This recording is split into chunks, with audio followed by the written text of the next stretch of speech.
आणि तुमच्याकडे आत्मविश्वास असेल, तुमच्याकडे जिद्द असेल, तर कितीही खडतर परिस्थिती असू द्या, त्या परिस्थितीमधून तुम्ही स्वतःला सिद्ध करू शकता. याचं जिवंत आणि ज्वलंत उदाहरण मैदानाच्या आतमध्ये.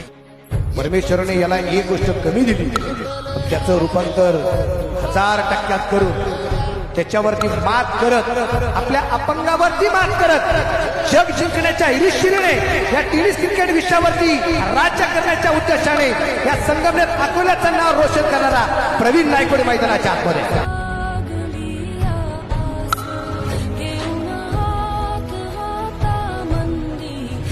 ओहो, प्रवीण नाईकवाडी हे नाव विसरू नका, कारण युवा मराठा चषक 2025 कोणी गाजवलं हे जर विचारलं तर त्याचं उत्तर द्या प्रवीण नाईकवाडी, प्रवीण नाईकवाडी आणि प्रवीण नाईकवाडी. जबरदस्त बॅटिंग.